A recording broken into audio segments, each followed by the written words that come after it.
I think it's really important that we start talking more and more about generational trauma.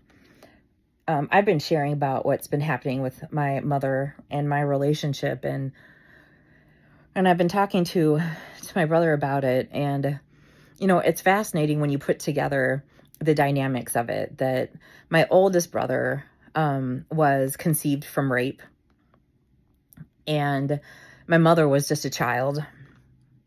Then my mother was forced to care for a child when she was barely a child, when she had no idea what to do. And she eventually met my father, and my father already had an 11-year-old or 7, 8-year-old son at that time when they actually met. And she had no idea how to help him at all because they didn't even speak a common language. And then I was born. I was also conceived in rape. And so here you have this beautiful soul, my mother, this beautiful soul that everybody destroyed. Everyone destroyed every opportunity that they got. And then she was responsible for 3 souls, my 2 brothers and I. But she was so destroyed that all of us were just reminders of horrible things that had happened to her. So how could we really be loved, right? We could be cared for. We could be hidden in a closet or under a bed. But we were reminders of just constant trauma and hatred and control. And so that repeated, right? All of the horrible insecurities and feelings and everything that weren't resolved or ever treated, then they're suffered unto the children. And it wasn't by any means just my mom. We had parents, we had fathers, but we were children. And so now at the age of 50, when I attempt to liberate myself, there's this sense of my mother's inability to let go, because then it's like that final sense of there's nothing more you can do. You had 50 years or however many years, but now there's nothing more. And I don't know if it's a sense of guilt or if it's just habit to keep trying, but there comes a time when you have to let your children be independent, regardless of how you feel about anything happening in their lives. I mean, they are adults. Everyone makes their own choices, and every single person is only accountable for the choices they make. I mean, anyone that says someone made me do this, or no, I didn't have a choice. Yeah, actually you do. And a lot of the time it's very, very hard, right? And so it's easier to just acquiesce. It's easier to just endure. But every time you do that, that light inside of you, it gets it gets more dull, dimmer. It just keeps on getting dimmer and dimmer and dimmer until you are so incredibly bogged down by the chaos that joy you had inside of you doesn't even exist anymore. You can't even find the light because there's so much darkness. And this is the time, this is the age of accountability. I mean, look at what's happening across this country, the world. Everyone's being held accountable. And you know what? You know what you need to be held accountable for? Yourself, for loving yourself enough to not sacrifice yourself for everyone else. Because you know what? They're not sacrificing for you. They might make you feel guilty, and they might say things like, oh, I worked really hard, or this or that. But they're doing that because they're actually not doing something from a place of joy, right? They're not doing something because uh, uh, uh, they don't need recognition or accolades, right? They're doing something because they want your reaction to be some type of commitment or gratitude or whatever, because they're unable to find their own joy inside. So when they can't find their own joy in their own light, it's a complete trap though, because when someone is trying to force you to provide the joy for them that they cannot provide for themselves, you will never get it right.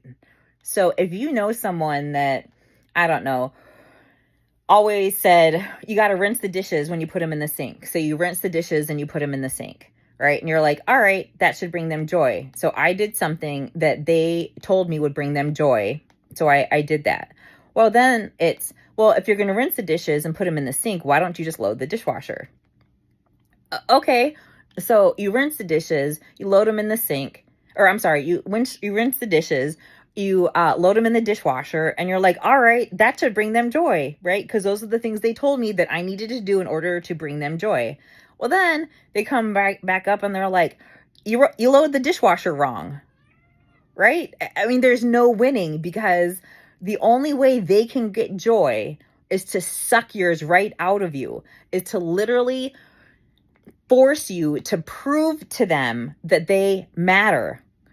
That is not the sign of a healthy person. No one should ever have to validate you or prove to you that you matter. You are the only person that lives in your body. You are your soul. If you need outside validation,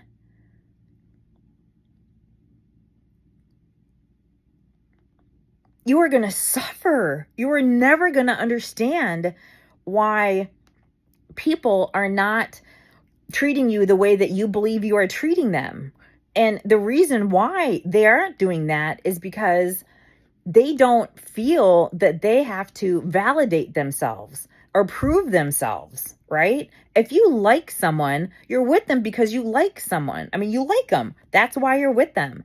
You're not with them because of what they can do for you or this or that. I mean, the only person you can ever be reliant on, dependent on, count on for anything is yourself, right?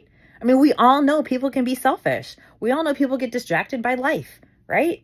I mean, why anyone that was raised to believe that deeds and doing things for others should be a source of joy, whoever told them that missed the plot. They lost the plot, because the reality of it is when you are joyful and you are happy and you have that internal joy, your light shines so bright that it demonstrates to others how bright a light can shine, right? So that's how you're drawn to each other. You're drawn to each other because your vibe, it resonates at a high frequency of joy and happiness, right? So if you're in relationships that aren't like that, and you know what I'm talking about. When you think of one person, you're like, oh yeah, and you're like, woo. You think of someone else and you're like, oh, God, I wish, I don't know, Colin Robinson, right? How can I, right? So that is why you have got to follow yourself. No one, nothing you see on the internet, social media, anyone, no one cares about you like you do, right? And if you don't care about yourself the way you should, what you're really, I mean, the reality of it is then you are allowing no one, not even yourself, to love you. You are withholding any possibility of love from yourself because someone else withheld it from you first. Break the chain. Be strong enough to love yourself above everyone else, because everyone else around you, that is what they're doing. They're choosing themselves over you. And if you are getting hurt over and over and over again, it means that you need to begin choosing yourself over others. It's not selfish. It's not wrong. That's literally the intent of being a human being, right? You're issued player one, right? One player. You're issued one player, and that's it.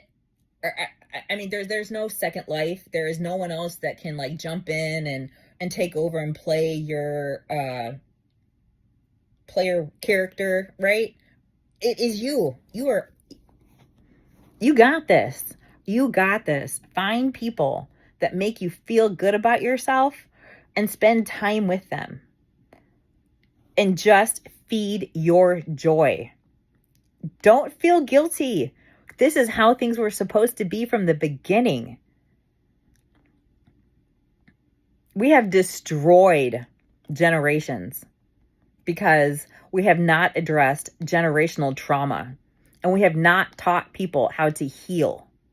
And we have not taught people that the most important thing is their healing, is their soul to them, not a sibling, not a parent, not a spouse, not even a child. The best thing you can do for your child is not smother them. The best thing you can do for your child is to teach them everything imaginable that helps them to become a strong, independent person that does not need you. No one should be dependent on anyone for anything once you're adults, right? I mean, kids are the caveat. But we have got to take our lives back. We have got to break the chains. We did not control who we were born to. We did not control, we had nothing, right? Our souls every soul is just kind of dropped in randomly in some, hairy bag of salty soup, right? That's all we are. And that is the only thing we are tasked with, is protecting our body and our soul. No one else, just ours. Because no one is tasked with that for anyone else. So if you are not doing it, that means no one's doing it. And you're allowing no one to do it. You are worth so much more than that. I don't even know you, but you are worth more than that to me. Everyone is. Everyone is. It is time to break the chains. This is the age of accountability. You got this.